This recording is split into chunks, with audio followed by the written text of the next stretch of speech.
bago siya, bago siya nawala, mama, sabi niya, huwag kang iiyak. Sabi niya, yan, huwag kang iiyak. Gumanon lang talaga siya sa akin. Sabi ko, anong hindi naman ba pwedeng hindi ako iiyak? Iiyak, huwag mag-aaway. Magmamahalan yun, pambili niya sa amin.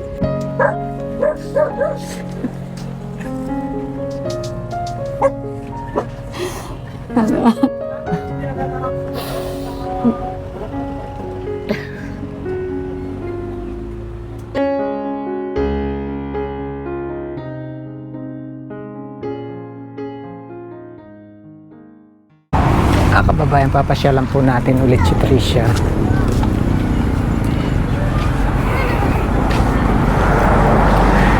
Namimiss ko dati si Tricia pag tayo dadating dito, ano? Pag nakikita rito, nakatanaw na siya doon. Hello, nak.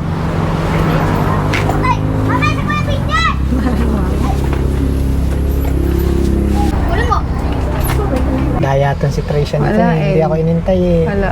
Ay, pinipigil ko talagang ayoko nang maging ano sa kanya dahil binilin talaga niya sa akin, Mama, huwag kang iiyak, sabi niya.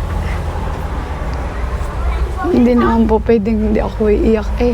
Kinausap niya kayo? Bago siya nawala, Mama, sabi niya, huwag kang iiyak, sabi niya. Yan, huwag kang iiyak. Gumanon lang talaga siya sa akin. Sabi ko, anong hindi naman ba pwedeng hindi ako iiyak? Yung dasal niya lang, susundin na lang namin, huwag iiyak, huwag mag-aaway. Magmamahalan yun, pambili niya sa amin. Pero hindi ko in-expect yun talaga na siya'y mapupunta dito. Pag nararamdaman ko ngayon pag nag-iiyak ako, parang andi dito naririnig ko ang ano niya. Kaya pinapakalma ko talaga, Kuya Benji, ang sarili ko kahit di ko kaya. Kailangan ko pong tanggapin para matahimik po siya. In the start pala na ginagamot na siya, meron na siyang nakikitang ano sa papel niya. Meron na nakikita dun sa lahat ng papel niya na may sakit sa puso niya pero hindi lang ipinapaliwanag sa amin ng doktor. Kasi tinanong kami kung alam ba namin na nung baby pa siya ay may sakit na sa puso. Sabi namin, wala po kaming alam dahil wala namang kinikwento sa amin, walang sinasabi sa amin ang doktor, walang ipinapaliwanag. Pero 4 na buwan, nag-iitim na po talaga ang kanyang lips. Eh, syempre, hindi ko naman po alam yun. Tapos dinala namin sa... Ang sabi nila, may pneumonia, may asthma. Ganun lang pang findings nila. Pero nung dalhin namin sa ibang doktor ang papel niya, pinapabasa namin sa mga doktor na pwede rin tumingin sa sitwasyon niya.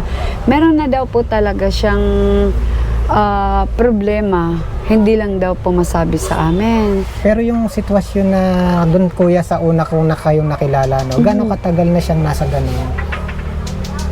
Ano pa po, wala pa po siyang, anong buwan ba kayo nagpunta? Weeks pa lang, Kuya Benji. Bago pa lang? Opo. Bigla agad opo. na nagkaganon. Kasi, pumunta po kami sa BAT-MC noon, hindi yan ang findings po sa kanya. Hanggang sa nagpa-follow up, check up kami monthly, sinasabihan na kami na mayroon na siyang sakit sa puso, pero hindi lang daw na-detect agad. So yung pagpunta niyo po talaga dito, 2 weeks pa lang yun siya nag-umpisang nagmanas. Tapos yun na, nataranta na ang... Sabihin, napakabilis talaga. Sobra po, sobrang bilis ng pangyayari. Kasing bilis ng tulad ngayon, ano, kuya? Kaya digit sabi ko nga po sa inyo, Kuya Benji, kung hindi po kayo dumating, hindi na ibibigay sa kanya ang ilang buwan pa. Baka yung pa lang yung point na yun, wala na talaga. Nag-start naman kami ng gamutan sa kanya, January po. Eh, maiba ko dun sa kumusta yung panggastos, may nakolekta na ulit kayo?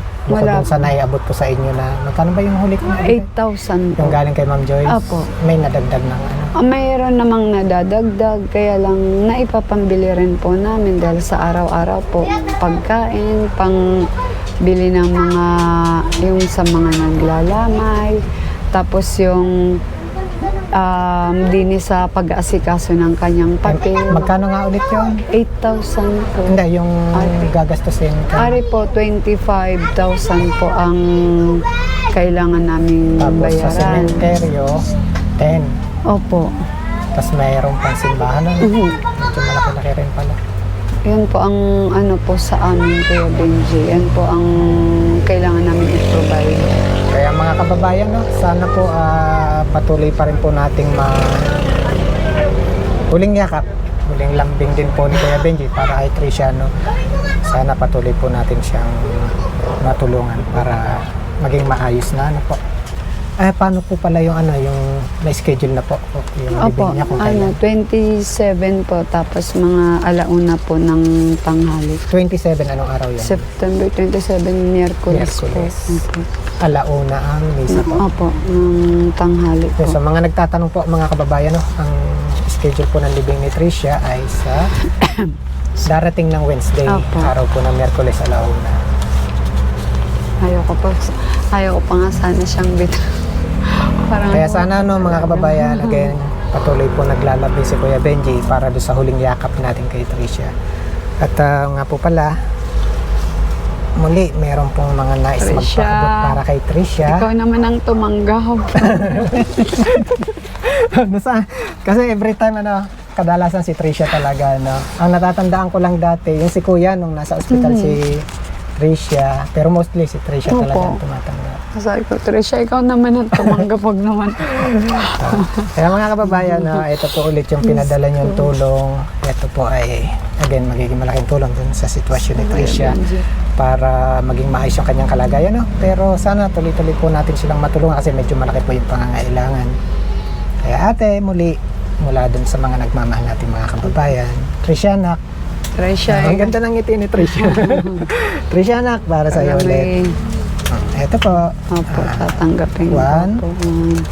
2, 3, 4, 5, 6, 7, 8, 9, 10, 11, 12, 13, Konti na lang. 13,700, Konti na lang.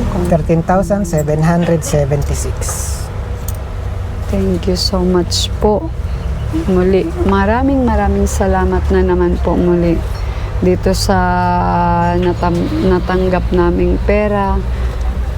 Kung saan at kung sino man po ang mga nagpaabot nito, walang hangganang pasasalamat sa inyong lahat sa patuloy niyo pong pagmamahal kay Tricia hanggang sa huling sandali po ng pagtira niya dito sa bahay.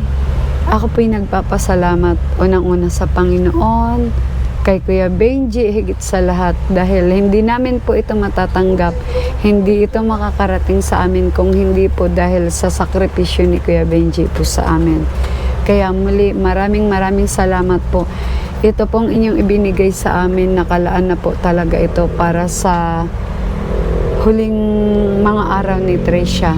Konting-konti na lang po, mailalagay na namin si Tricia sa ayos. Thank you po ng marami. Dasalin lang po natin si Kuya Benji na ingatan po siya lagi ng Panginoon at kayo pong mga nagbibigay ng tulong sa amin. Mas marami pa po ang ibalik ng Panginoon sa inyo. Siksik-liglig po. Palakasin lang po ang inyong mga katawan at marami pa rin po kayong matulungan katulad po ng anak ko. Siya nga po pala, ang oxygen po, Kuya Benji, gusto ko pong i-donate doon po sa pwede rin ninyo. Bahala na po. Ayun, mga Kuya kababayan, Benji. doon po sa nangangailangan ng oxygen, ito po yun. Ito po yung kompletong set na, no? Ang papalitan na lang talaga yung mismong gagamitin para yung hose lang talaga. Yun, sa mga nangangailangan po na tulad ni Tricia, dati nangangailangan po ng oxygen, message po kayo kay Kuya Benji, and then tatry po natin na mula dun po sa mga magme-message, pipili tayo na Opo. i-donate nyo po. Opo, ay do-donate ko po talaga para naman din po, katulad ni Tricia, madugtungan din po ang buhay ng may sakit na katulad ni baby. Sana naman tuloy-tuloy, kung halimbawa man may kumuha niyan, magamit man niya, wag lagi. Yung parang idasal lang na sana kahit hawak niya, hindi niya magamit. Hindi niya magamit, miski hawak niya po. Kasi pag hindi niya nagamit, ibig sabihin, okay siya. Okay siya, opo. At syempre, no, kaya may naibigay po si Kuya Benji ngayon. Ito po ay dahil sa ating mga kababayan. Kaya maraming salamat po kay Ma'am Rina Nakagawa, 1,000. Kay Ma'am Vanessa Ampong, Yes pa, Ma'am. 1,500. GCash account number 0341-200 9700 200 0355 50 pesos 9366 9 pesos 9700 200 1213 316.95 4569 300 at muli po kay Ma'am po mula po sa Vienna, Austria. Yes. Nagpadala po si Ma'am ng 10,000 para kay Tricia. Yun po yung total of 13,775.95. Thank you pong muli sa inyo sa mga walang sawang tumutulong sa anak ko. Ganun na rin po sa pamilya namin. Siyempre, hindi lang sa anak ko. Kami rin po ay natutulungan. Hindi na po kami mamumroblema ng marami at ito'y napakalaking tulong na iuuna na po namin ito doon sa funeral service para kakaunti na po ang aming balanse doon. Iuuna po namin ito doon. Magkakaroon ito ng resibo at isisend ko kay Kuya Benji. Ano man po ang mapaggamitan namin ng pera, ipapaalam po namin kay Kuya Benji. Maraming salamat pong muli. Muli sa lahat po ng tulong, maraming po salamat kay Ma'am kay Ma'am Joyce. Yes pa, Ma'am Joyce. Nung nalaman po niya yung nangyari, ayun, nagpadala po kagad si Ma'am na 8,000 Tapos ito po, another, konti na lang. Konti na lang pong lambing, na ilalagay na po natin sa maayos situation.